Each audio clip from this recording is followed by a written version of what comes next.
Stand by. Hang on. Oh shit. Here we go. Okay, boys and girls, it's a damn raid. We're searching it, yeah. We actually are searching it to see what the hell we're finding.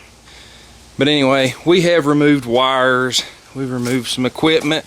We got the dome light and stuff working again, but it's been sitting here with the doors open. So I'd say, yeah, it's done cut itself off. That's perfectly normal. Anyway, I'm gonna show you a little problem with these Crown Vics. This is common. This is too damn common. I'd already started repairing it, but I figured I'd show you. So you know how to fix it. Well, anyway, as you can see here, never mind this guy, and never mind this guy. Like I said, I've already started doing what I'm doing. So that plug's supposed to be in that hole, and this hole was originally a hole like this, and this. Would have been a radio, most likely. Trunk mount radio. There's some other screw holes. I'm not sure all the hell was mounted up here. But anyway, I have done my homework here and tried to, but we're going to drill some extra holes in this car that probably don't need to be here just to be on the safe side. But what they've done, the gas tank's directly below this.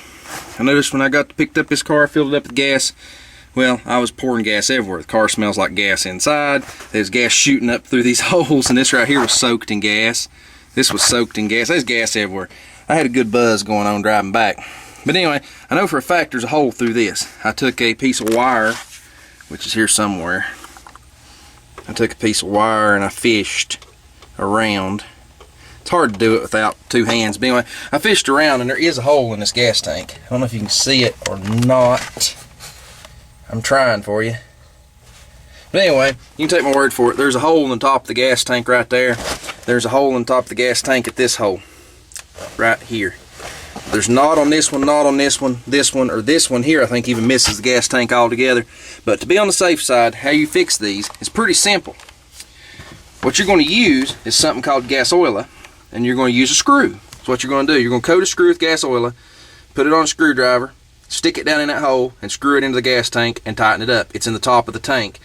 It's not going to be something that's going to be 100% prone to leak. You can either do it that way, or you can drill a larger hole than this, put the screws in, and then put some JB Weld around the head of them.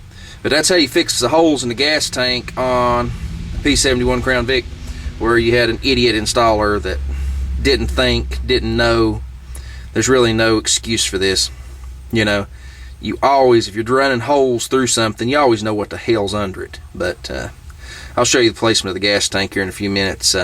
It's not in a traditional location where people think of it being on a rear-wheel drive car. But anyway, let's get this fixed. I'm tired of smelling gas. Okay, well, I couldn't get in here real well, so I crudely drilled out every one of these holes that was already in this trunk floor. Which, mind you, this is up high, this is out of road spray, etc. All I'm going to do to patch these is probably use some real thin aluminum sheet and some silicone.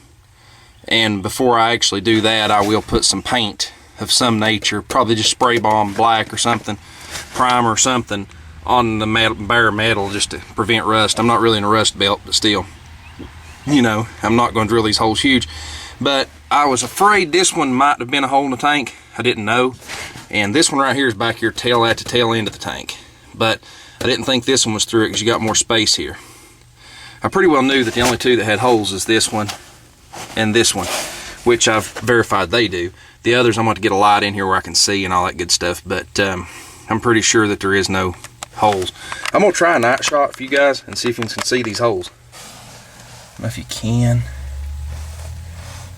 Ah, right there. See the hole in the gas tank? Right there, pretty please. Maybe this will be how I'm going to verify it. See there? Hole in the gas tank. Let me get the camera where I can see.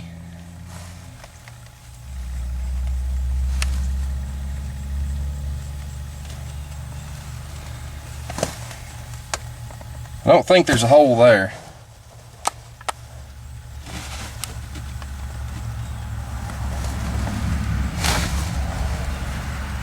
I think that one survived. It's real hard to tell. I know this one, I verified this one by sight, but anyway, you get the point of what we're doing. We're verifying the holes in the gas tank. And if you've got the same problem, there's gas gushing out the top of your gas tank, this is your problem if you had a police car. you've got screws through the top of the tank. It's so common, it's not even funny. It's more common than a pocket knife in these cars. You'll find these things fixed in many different ways. The ways a lot of times that these get caught is it throws an emissions code for evaporative emissions because the tank's not sealed. That's usually how you find it. This car equipment was removed from this car and it hasn't been driven enough cycles for it to kick the check engine light on. But I would honestly say that if I drove this car, say for a week, the check engine light would be on after a couple days probably. If not, it'd be on in a week for sure. But what we're going to do is I'll show you, and I'm showing you how to fix this, but I'm putting a disclaimer right here. Do not drill, do not weld, do not cut, do not do anything that could produce a spark around open gasoline vapor or gasoline or a gas tank. So what I'm telling you is, this is how I'm fixing this. I've fixed several of these this way. But if you do it and blow yourself up, it sure as hell ain't my fault. So don't come crying, don't come bitching about it. If you blow yourself up, it's your own fault. But I will say this, if you are going to do it, and like I said, against my telling you to, see, this is a battery operated one. Yeah, you still got sparks and brushes, but a battery operated one would be safer than an electric one, okay? Another thing is, before you drill, it's a good idea, and I actually did this. I didn't force link to video it, but I took CO2 and I did actually fume under the car with a CO2 tank. CO2 tank's dense, and CO2's denser than air and this, that, and the other. It displaces some oxygen for a short period of time to drill these holes.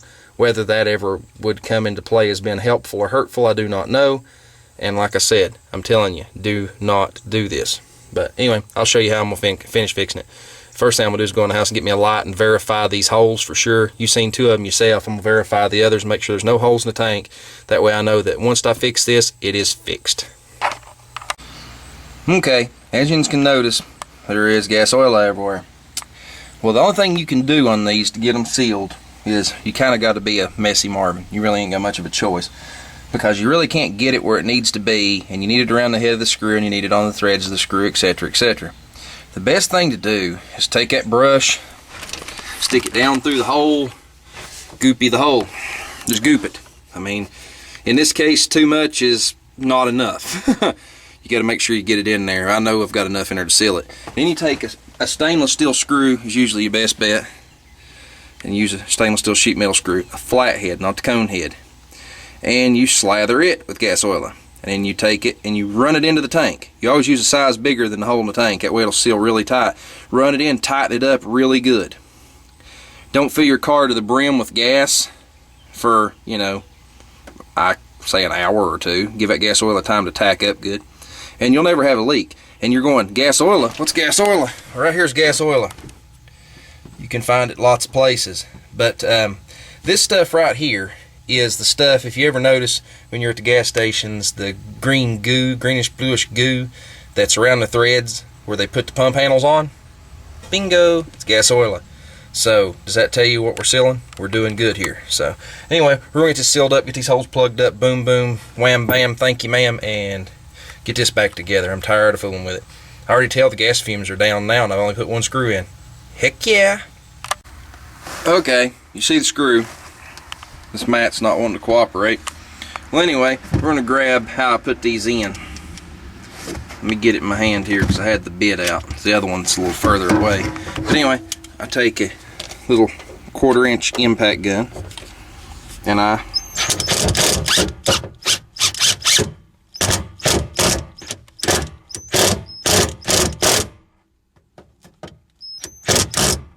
it's tight. As tight as I can get it until it starts slipping in the head. It's good enough. One thing I do now is clean up this gas oil, find my rubber plug that's went missing that goes in this hole, which it's here some darn where else to find it. I already found it. Right here it is.